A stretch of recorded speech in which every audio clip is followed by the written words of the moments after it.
Et on continue de creuser le sujet un peu plus avec Philippe Deveul, avocat au barreau de Paris, et Alain Corvez, conseiller en stratégie internationale.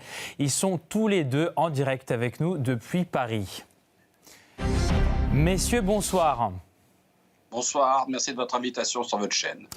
Merci d'être là tous les deux. Merci. Alors je vous pose cette question. La diplomatie russe évoque des points positifs suite à ces premières discussions au plus haut niveau avec la partie américaine. À quel point est-ce un succès selon vous, Monsieur Corvez? On peut commencer.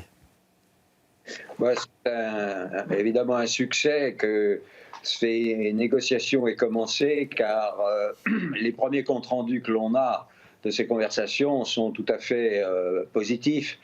La conversation téléphonique d'1 heure et demie entre le président Trump et le président Poutine avait déjà été qualifiée de très fructueuse par les deux présidents. Et donc, depuis cette déclaration de la conversation téléphonique entre les deux présidents, et en outre, depuis 2 jours après ou 3 jours après, le discours à Munich du vice-président américain Vance, qui a complètement bouleversé les Européens, on a compris que le monde est en train de basculer dans un nouveau monde avec de nouvelles relations qui vont être basées sur un accord stratégique, en fait.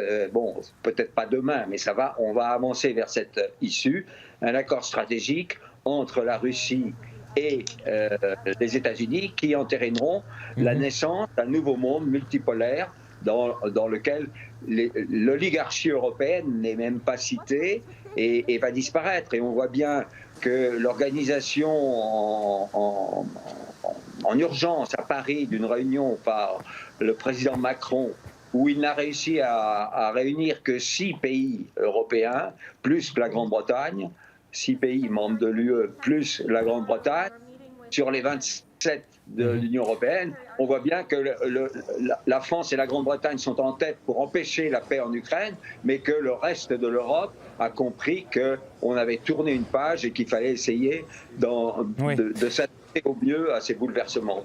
Monsieur Deveul, est-ce que vous êtes d'accord? Est-ce que nous assistons actuellement à la naissance d'un nouveau monde multipolaire véritablement, puisque Marco Rubio évoque un plan en 3 étapes, où la dernière des étapes, si un compromis sera trouvé et la question ukrainienne résolue, sera une pleine collaboration économique et stratégique entre les États-Unis et Moscou?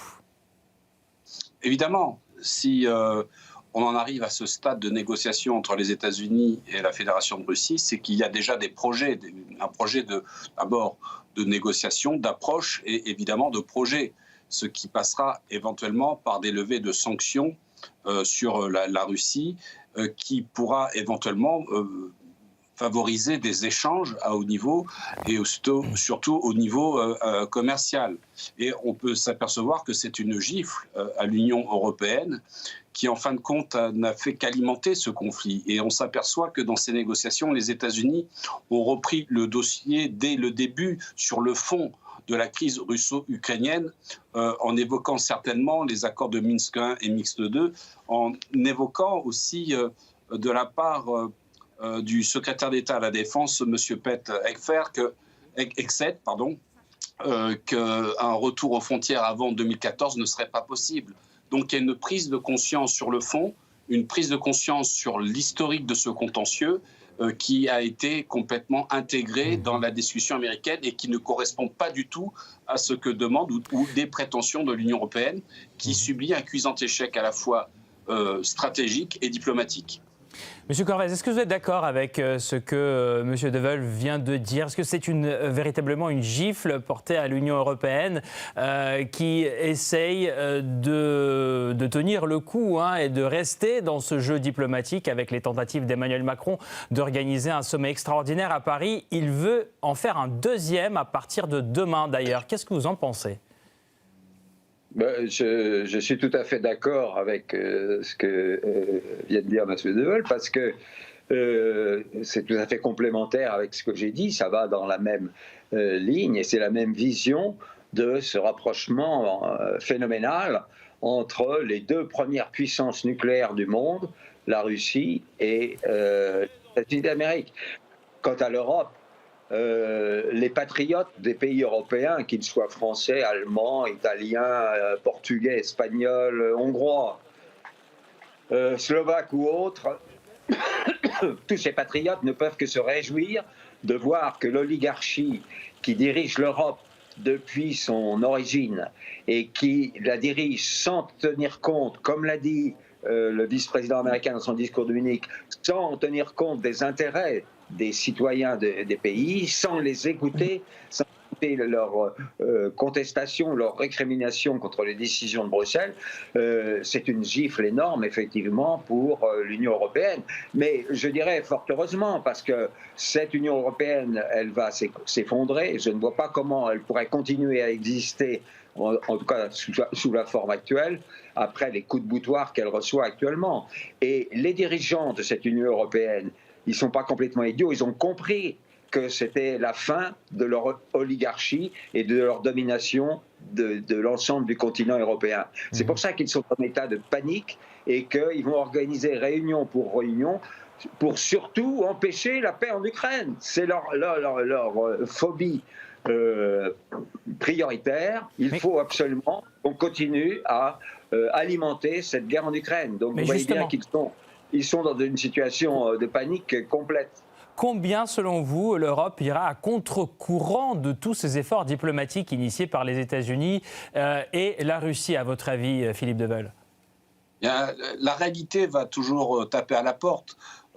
Tout cet argent, ces milliards qui sont partis dans le soutien à l'Ukraine et qui n'a pas porté ses fruits, et d'ailleurs il faudra rendre des comptes sur cet argent, et notamment aussi de l'argent britannique sur les 3 milliards de livres sterling qui sont proposés en aide à l'Ukraine jusqu'en 2030.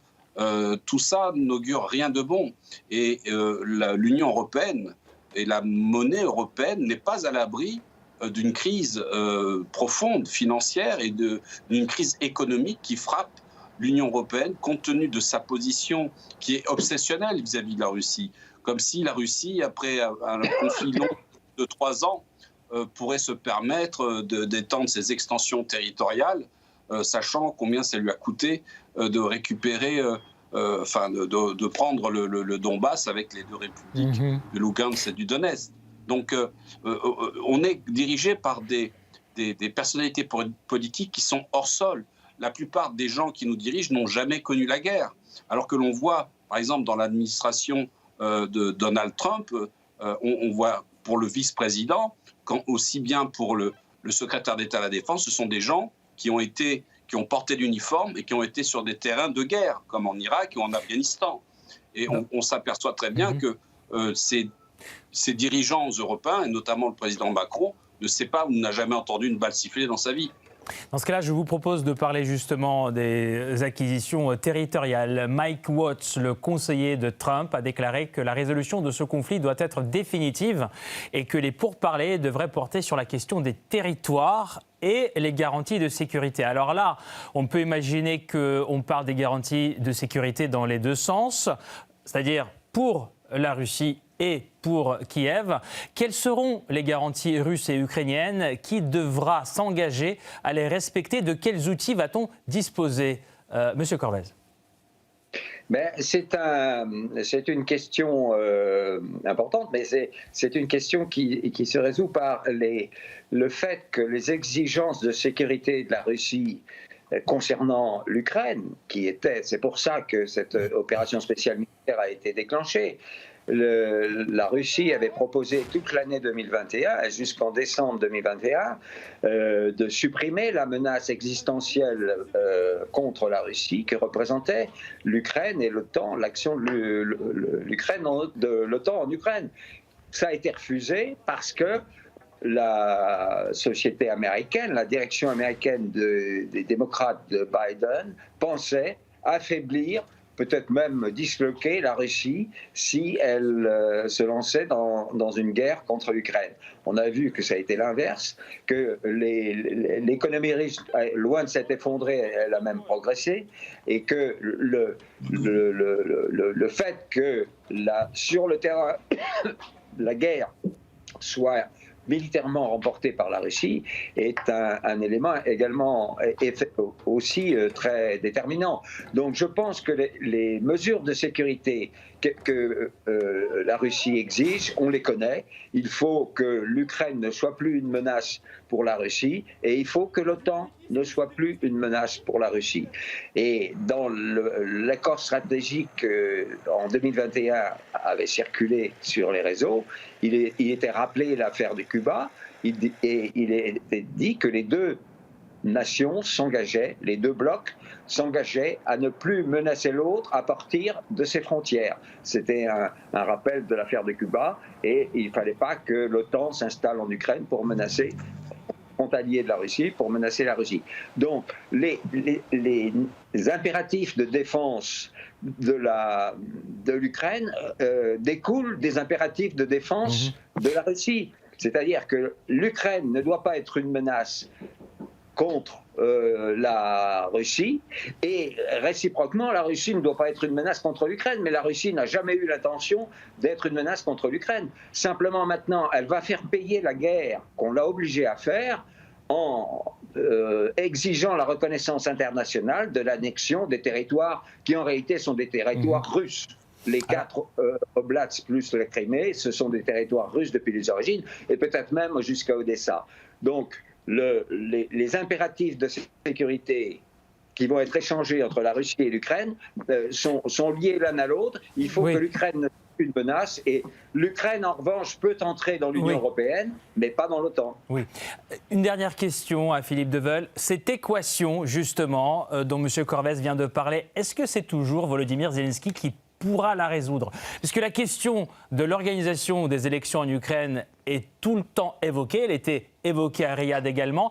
Est-ce que c'est une condition préalable pour un début de réalisation de ce plan de paix selon vous, Monsieur Deveul? Oui, une part des négociations sur le cessez-le-feu et éventuellement un traité de paix repose sur la position du président Zelensky, qui au demeurant n'est plus président au terme de la Constitution, puisque des élections devaient être renouvelées en mai, mais ça n'a pas été possible du fait de la guerre. Donc officiellement, il n'est toujours pas président, mais on a eu une main tendue par le président Poutine qui se dit prêt à négocier directement avec M. Zelensky. Donc il porte une grande responsabilité dans ces négociations et je pense qu'il serait sage de sa part qu'il rentre dans cette logique de main tendue de la part du président Poutine et qu'il ne fasse pas attention ou qu'il n'alimente pas les propositions ou la surenchère des dirigeants de l'Union européenne qui veulent continuer un conflit sans en avoir les moyens, et notamment la Grande-Bretagne qui souhaiterait envoyer des troupes au sol. Il faudrait savoir que la Grande-Bretagne devrait s'occuper de ses propres problèmes. Elle est sortie d'émeutes au mois de juillet 2024 et rien n'indique que de telles émeutes reviennent et que la Grande-Bretagne ait besoin de ses propres forces pour garantir sa propre sécurité. Donc oui, la responsabilité repose en effet sur les décisions à venir imminentes de M. Zelensky. Merci beaucoup à tous les deux. Je rappelle Philippe Deveul, avocat au barreau de Paris, et Alain Corvès, conseiller en stratégie internationale, en direct avec nous pour parler de cette possible résolution de la crise ukrainienne. Merci messieurs.